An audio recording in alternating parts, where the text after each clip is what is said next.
One thing you can always expect with paternity court is that there will always be a time when both sides would want to rip each other's throats out. Emotions are always all over the place, and these are some of those moments where it was a little too much. Just me and Jameer tonight. You want to come watch a movie with us? You want, no. Yeah, so you can be there for your child. You don't never come over. I don't have to come over there at 10 o'clock at night and watch a movie with you to be there for him. Okay, so I be at work too. No, I wasn't. Yeah, Why would I want another one by you and you don't even do? Mr. Dark is in court today because he says that the defendant, Ms. Bailey, is a promiscuous liar who broke his heart 4 years ago by stepping out of their relationship. He admits to having a one-night stand with her, but is furious she is now saying that he is the father of their child. The case begins like this. Mr. Dark, you say the defendant is a promiscuous liar who broke your heart 4 years ago, stepping out on your then relationship. You admit to having a one-night stand with her 2 years ago, but are furious Ms. Bailey is now claiming you fathered her 11-month-old son, which you say is impossible. Is that correct? Yes, Your Honor. You can tell that these two do not like each other. If left alone, I'm pretty sure they'd turn the courtroom into a boxing ring. Ms. Bailey insists on the fact that she believes Mr. Dark is the only man who can be her father's child. Well, we'll see about that. Out of town to do some work. I was working out of town, out of state, as a matter of fact. I went to Florida to do some work in Florida. While I was going to Florida to do some work, I talked to Ms. Bailey about almost every day. I was gone for about 3 or 4 days, telling me how much she loved me, how much she missed me, and vice versa. I was telling her the same thing because we was in love with each other from my understanding. Wow. It's either Ms. Bailey's best friend wants Mr. Dark to herself, or she just doesn't like Mr. Dark. He says that when he got back from his trip, Ms. Bailey's best friend told him that Ms. Bailey had been cheating the whole time he was away on his trip. I only did it because I thought you was cheating on me. Okay, but... So you admit you cheated on him? I did. Okay, and so your best friend told on you? Yep. What happened to your relationship with Ms.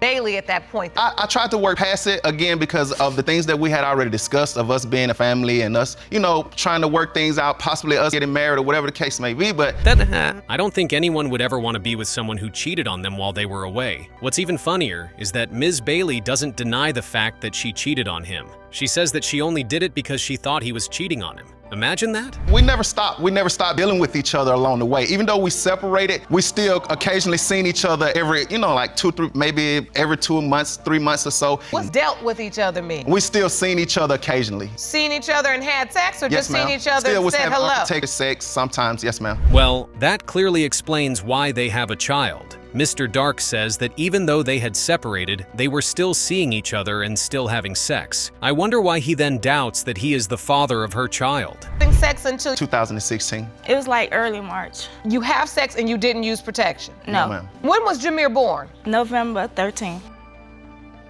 And you're saying the last time you were really intimate was around in March? Yes. If Jameer's birth date is November 13, 2016, then that means... If we're being honest, it actually doesn't add up. Mr. Bailey said that they were intimate in March, and their child was born in November. Going back to the calculations that Judge Lauren just did, there's no way Mr. Dark can be the father. You feel like you were a crutch? Yes, ma'am, because from the beginning, I was there at the hospital when Jameer was born, even with my doubts, because in the back of my mind, I didn't never want to feel like, okay, he really was my son and I didn't do the things that I was supposed to do as a father. I was there when he was born. Phew, man, these guys sure know how to argue about everything. Mr. Dark tells the court that the only reason he signed the birth certificate was because Ms. Bailey threatened him and told him that he would never be able to if he didn't sign it at that moment. Were you intimate in February during the window of conception we outlined between February 17th to February 24th? No, ma'am. No. Both of you said no. So, Ms. Bailey, I must ask you, respectfully, who were you intimate with during that time in February? No one. I haven't had sex in February. That makes everything very complicated. Mr. Dark and Ms. Bailey both agree that they were not intimate in February, but Ms. Bailey also says that she didn't sleep with anyone in February. If that's the case, how then was the child born in November? It just doesn't add up. Yana Bradley. Ms. Bradley, thank you for joining us. You are what relationship to Mr. Dark? I'm his current girlfriend and I'm pregnant with his child. Girlfriend. Okay, what would you like to tell the court? Well, first, in my personal opinion, I don't feel like the baby looks like him. Wow. That's weird. Mr. Dark's current girlfriend steps up to the podium and tells the judge that she's pregnant with his baby. Here's the funny thing. She says that her conception date is February and her due date is in November, the exact same dates for Ms. Bailey's child. Bailey has a history of attached men.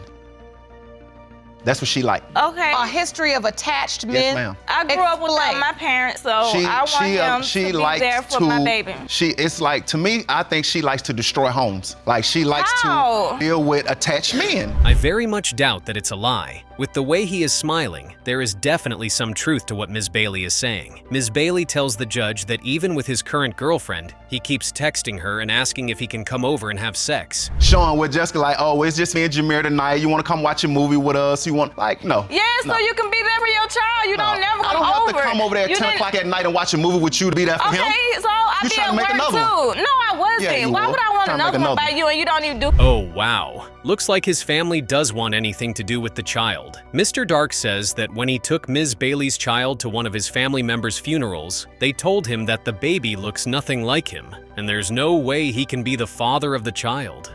For Ms. Bailey. That he step up and that he do for my baby. Like, I don't understand. And I grew up without my parents, so I want him to be there for Jameer.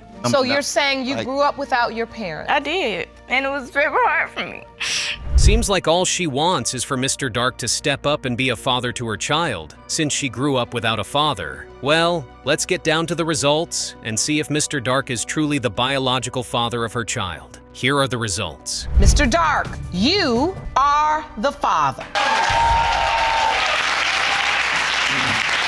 Ms. Beckley is in court today to prove that the defendant, Mr. Allen, is the biological father of her child. She says that her daughter has only seen Mr. Allen once since she was born, and she wants him to take responsibility and stop denying her daughter. The case begins like this. Ms. Beckley, you are in court today to prove Mr. Allen is the biological father of your 1-year-old daughter, Italy Beckley. Yes, Your Honor. You say Mr. Allen has only seen his daughter one time, and you want him to take responsibility starting today. Is that correct? Yes, Your Honor. Between him and his fiancée? Wow. I wonder how they got into such a situation in the first place. Mr. Allen says that the fact that Ms. Beckley is saying he is the father of her child is driving a wedge between him and the woman he wants to marry. I'm very angry, very frustrated. He's been neglecting her from day one since I got pregnant with her. And I'm just sick of it, and I just want him to take responsibility of something we both made.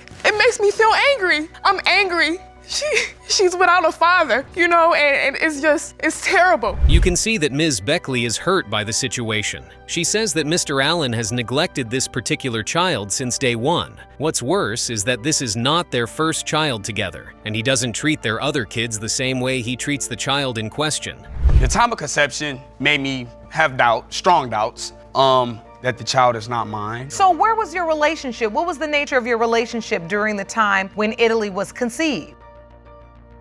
Well, me and Ms. Beckley had separated. We were co-parenting. We were still good friends. That's not true. On Germany's second birthday, he wasn't staying with me, but he ended up coming back on her birthday. So there are different types of sex now? That must be very interesting.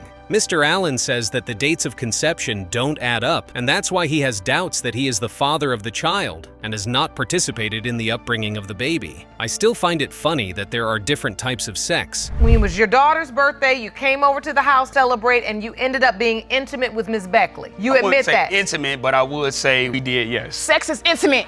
You had sex. Yes. Angry, happy, sad, confused. All those make babies. Yes, Your Honor, yes. It's crazy that these two were able to make babies together for real. Mr. Allen says that Ms. Beckley told him that she was pregnant 2 days after they had sex. That just made him believe that she was already pregnant before they even had sex. The first one is for Germany, Jacqueline Ann Allen. Father's name's there.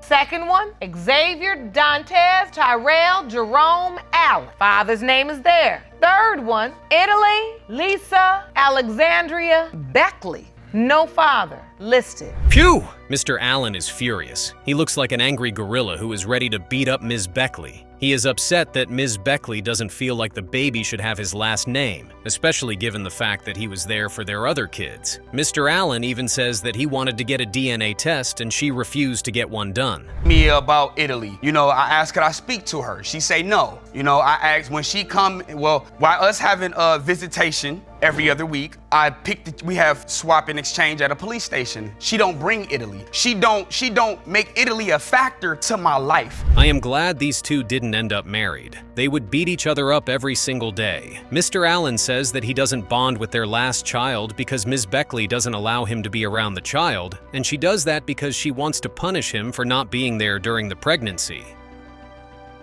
Seem like an upstanding young man, Most definitely, and you Your seem Honor. like you have good intentions. Yes. I'm not gonna feel sorry for you because you are putting yourself in this predicament. Once you knew there was a potential that Miss Beckley's baby was yours, you got to hit that pause button. That's pause. Finally, Judge Lauren is talking some sense into his head. Mr. Allen talks about how he is struggling financially to keep up with being a parent, but Judge Lauren tells him to his face that if he doesn't want to face such problems, he should stop putting himself in such situations by creating more babies. In position to bring any more children into the world. I understand where you coming Listen, from. Your I get Honor. what you're saying, But and that's how can something. you tell me Don't I talk can't- over me, because if you had the answers, you wouldn't be here. I just don't like Hold being on. put down. You're I don't not like being put down No, about my kids. no. 'Cause You're I not asked being. her for a DNA You don't test. like being told the truth. Let's hope that stays in his head. He is the one who put himself in this situation. If he wasn't financially capable of taking care of too many kids, he shouldn't have brought them into the world. Serves him right, if you ask me. State your name for the record. Cheyenne Montgomery. I'm Darius' fiance, Your Honor. She has told Darius that he was not the father. It's been said that she's told another guy he's the father. Okay, y'all got proof of that, and y'all fiancés, where the ring at? Girl, my youngest. Where the ring at, right? At this point, I think that's all Ms. Beckley needs to do. Take a very deep breath. Mr. Allen's fiance takes the stage and she says that Ms. Beckley told Mr. Allen that he was not the father of the child. As you'd expect, Ms. Beckley says it's all a lie and there's no proof of such. Oh, that's somebody else's problem. I don't want him. And I was robbed of my pregnancy experience because of her and her How? How were you robbing Because I was anything? taking care of your kids You who came moved out in. to take You care of. came in after. No, I listen, had my Miss baby, Beckley. sweetheart. Miss Beckley. What are you talking about? Miss Beckley, it doesn't help. See, this is why we shouldn't go around having folks' babies. Well, I guess it's time to find out the truth. If he isn't the father of the child, I'm sure hell is going to break loose in that courtroom. The results are ready, and Judge Lauren is ready to give her final verdict. Let's see who the father of the child is. Mr. Allen, you are the father. Told you.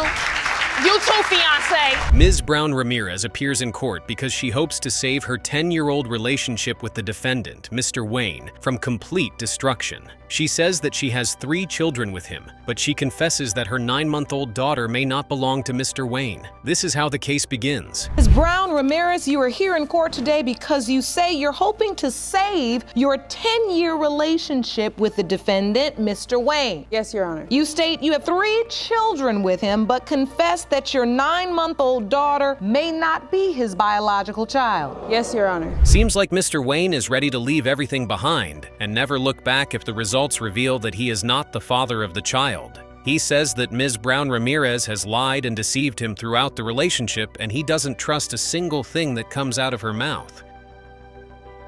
That my 9-month-old daughter is not Mr. Wayne. I did lie to Mr. Wayne, but Man, since he's day one, always you've been saying lying that about I'm everything. You cheating, lied I'm about lying. who you was, Okay, lied about but how many people I you lied been about with. who she honest about that, Your Honor. Yeah, when I asked her about how many people she been But with 10 before years, me, Your Honor, he knew this fact, and I didn't force him to stay in this relationship. He decided to stay. There's no lie in that. Mr. Wayne says that Ms. Brown Ramirez was never truthful to him from day one.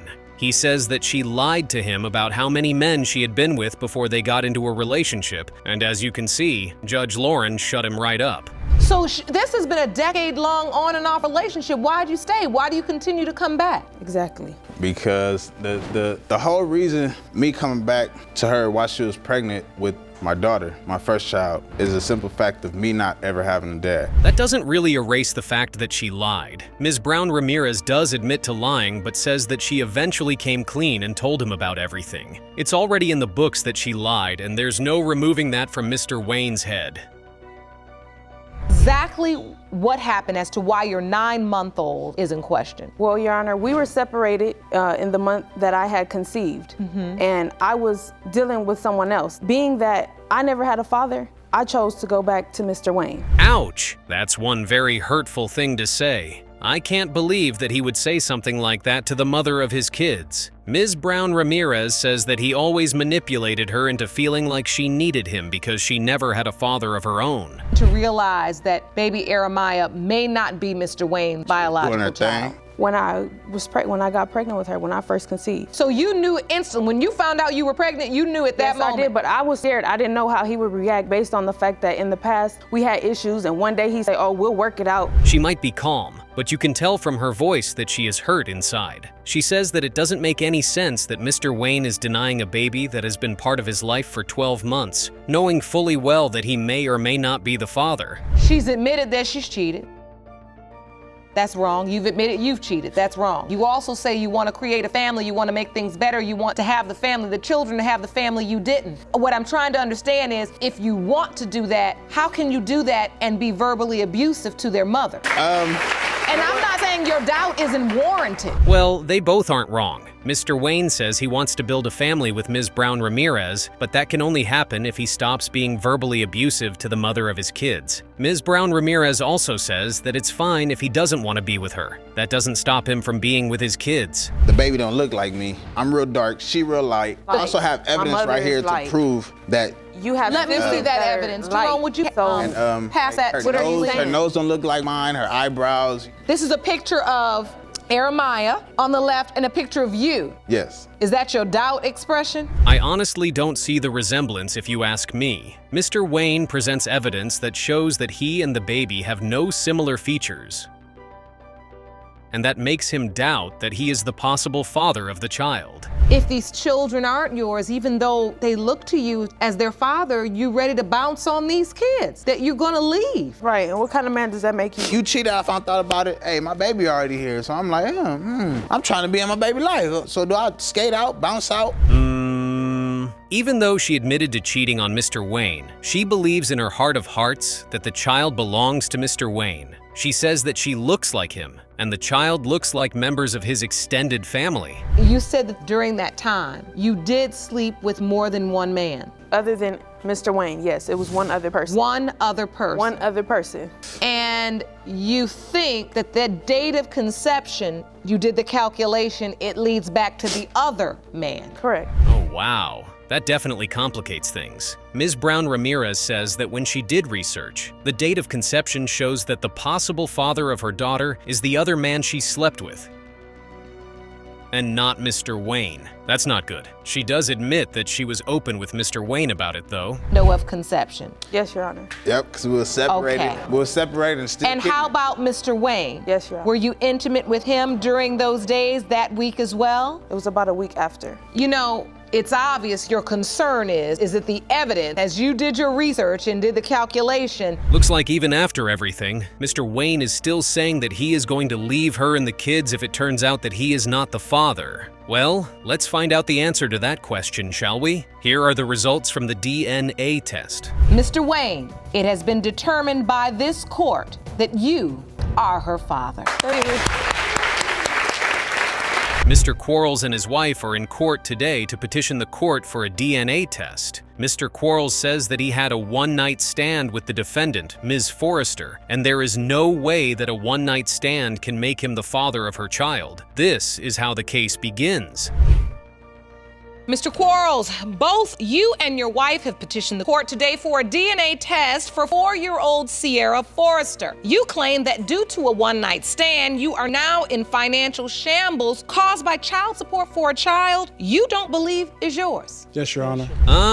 That's weird. Ms. Forrester says that she initially said that Mr. Quarles was not the father of her child, but for some reason, she now believes that he is the father of her child. I wonder how that works. Well, let's see what makes her sure that he is the father of her child. We fight all the time about it. A car, I can't get nothing in my name. My checks is only $40 to $50 every 2 weeks because my child support is getting taken out. So you are having child support garnished from your check? Right. It's almost as if everything is wrong with this case. Mr. Quarles says that his name is not on the birth certificate, but he has been paying for child support, and the fact that he is paying for a child that he doesn't believe belongs to him is causing a lot of trouble in his family. You didn't show, and you were determined to be the father by default. They were able to take child support from your check. They garnished your wages. That's how it happens. Did you appear in court ever? Yeah. Did you request a DNA test? Yes. And you were what, denied? Denied. He didn't request a DNA test till 2 years ago. He might go to jail for 6 months, all for a child he doesn't even believe to be his. Now that is just crazy for real. I wonder how he even got himself into this messy situation. Mr. Quarles is deep in debt and things really don't look good for him. He said he was not the father. Right. Then you changed it. Yes, ma'am. How did that happen? Because Miss Hernandez came up to me and asked me if he was the father. I didn't want to cause any problems between their relationship, so I told her, no, he wasn't the dad. I guess that answers that question.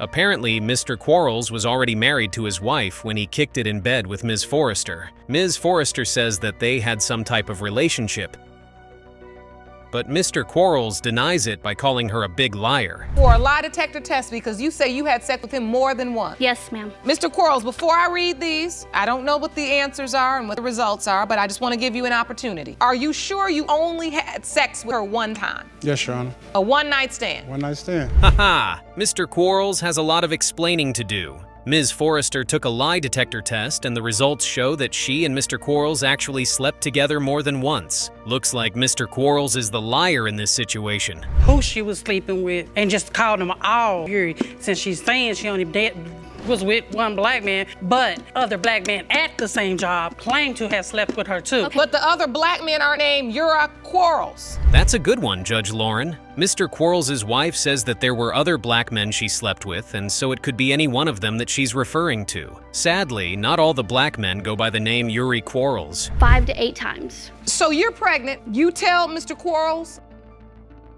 it's his child? Yes. What was his response? First. No, I told Yuri first. He came over that night and I showed him 5 different pregnancy tests. No, that's a lie. And you told him? I told him that I was pregnant and he said that he takes care of his, not to worry. I can't be the only one who thinks that's a big-ass lie. Mr. Quarles says that Ms. Forrester went about telling everyone in the office that he was the father, but Ms. Forrester says that she told him about the baby, and he told her that he was going to take care of the child. Well, yeah, everybody's saying she was being promiscuous around the job, just talking to different people. She was doing this, that. I don't know what she does really, because I'm a cashier. I sit in one spot. They roam around. There was only one girl who came to me the day after she told everybody. We came back from out of town. She said, I can't be like everybody else. I'm gonna tell you the truth. Seems like a lot goes down at Mr. Quarles' workplace. He says that 2 other men came to tell him that they had slept with Ms. Forrester after she told him that he was the father of her child.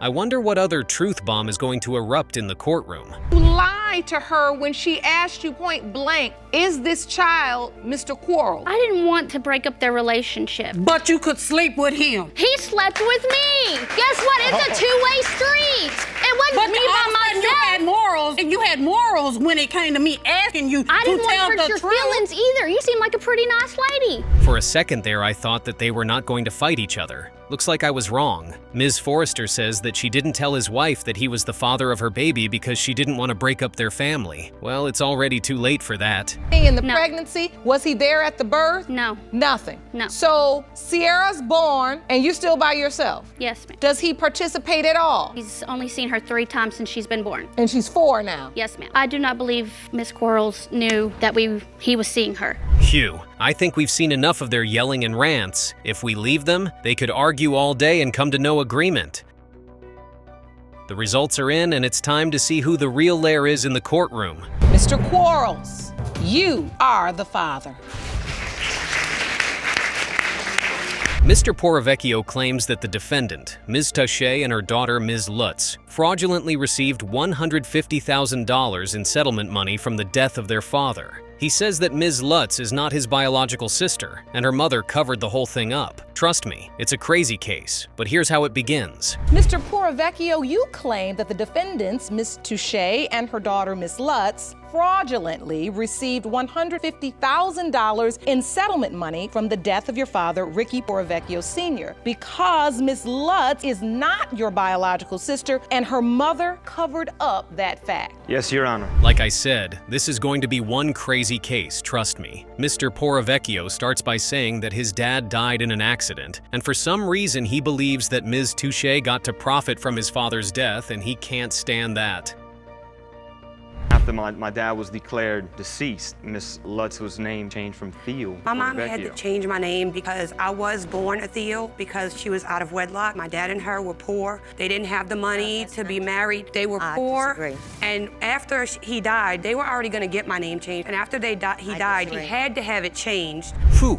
Judge Lauren is going to have a hard time getting to the bottom of this. Ms. Touche says that she and Mr. Porrovecchio's late father were going to change Ms. Lutz's name and add Porrovecchio to it, but they couldn't do that because they were not married at the time. You are actually Mr. Porrovecchio Sr.'s sister. Correct. And so you are Mr. Porrovecchio standing here, his aunt. Yes, She Your never Honor. denied me either. This is the first I'm hearing about this a few weeks ago because I have never heard that I was not a Porrovecchio until I got into it on Facebook. Wow. If these guys eventually find out that they are related, I'm telling you, they are going to tear each other apart. It's like, over the years, they've built up so much bad blood that they can't even stand each other being in the same space. Why do you think your brother is denying that you're... Because they filled his head with all kind of lies. You know my mother more than anything in this world. She kept us together, Ricky. Well, you know it's a family feud, okay? It's a family feud. It was It's not things- between me it's and you, things- Ricky. That was I know. created by She y'all. treated you like a son. Honestly, it does seem like Ms. Touche is telling the truth and really has nothing to gain from lying in the courtroom. But let's not jump to conclusions just yet. Ms. Lutz, however, says that the only reason Mr. Porrovecchio is denying her is because his aunt has filled his head with lies. Why do you think this is happening? I have no clue. I loved Ricky with all my heart, and the fact that he would even question me and him being brother and sister kills me because I look just like my daddy. If anybody looks like my daddy, I look just like my daddy. I have a lot of anger for the Porrovecchios, my daddy's side of the family, because when my daddy passed away. Now, isn't that interesting? Ms. Lutz says that for as long as she can remember, her dad's side of the family always accepted her and treated her like family. But the moment her dad died and they got some settlement money, the whole story changed and they now act like strangers. The reason, as far as them separating, my brother and Laura, is that my brother walked in on her having an affair. Oh my God. How would you know something like that? Your Honor, I'd like to explain that lie. It was told by my brother. I was 21 years old. It just keeps getting more complicated. Mr. Porrovecchio's aunt says that her brother told her that he walked in on Ms. Touche, kicking it in bed with another man. Ms. Touche, however, clears that and says it was a lie. She explains that it was a minor jealousy thing that happened when she got pregnant and they worked through it as a family. Doubt from my father, thinking that Taurine was actually for him. But he did love Laurie Touche. He did love her. Yes, Of course he did. He married her and had 2 children with her. And so you're saying that there was always rumors or discussion in the family My father that your always felt- father Rumors doubted came whether like- or not Ms. Lutz was truly his child. The rumors. Jeez, can't these guys make a statement without having to take a blow at each other? They are supposed to be family, for crying out loud. Oh well, Mr. Porrovecchio says that his father has always had doubts about Ms. Lutz being his child. One of the mechanics came out of the back, who was a friend of my older brother, and saw me sitting there. He went to the auto parts store, bought brakes for my car, replaced them on my car. When I got home is when I found out my husband was so upset that I had been gone for so long. Aha, now it's all starting to make sense. Apparently, the family feels like the man that Mr. Porrovecchio father was jealous of is the man that Ms. Touche had been sleeping with, and the result of that was Ms. Lutz. Crazy thing is, Ms. Touche got into a relationship with this so-called co-worker after her husband passed away. He would let us ride on his lap, drive us around. I was daddy's girl. I was his only daughter. He had 2 sons. And He loved his kids. He Like loved you his care. He children. loved his children. Yes, he did. I love Hence my his daughter. And I grew up without a dad, and that was hard enough. And then when I grew up without his memories, his childhood, I didn't have that. That has to be heartbreaking. I can't believe all this is happening because of some rumor. That's sad. Oh well, the results are ready to be revealed. Seems like that's the only way this case is going to be solved. Here they come. Mr. Porrovecchio and Ms. Lutz are siblings. Thank you. told Keep you. on the lies, Ricky. I told Keep you. them up. You ruined our Now you're relationship with done. that lie.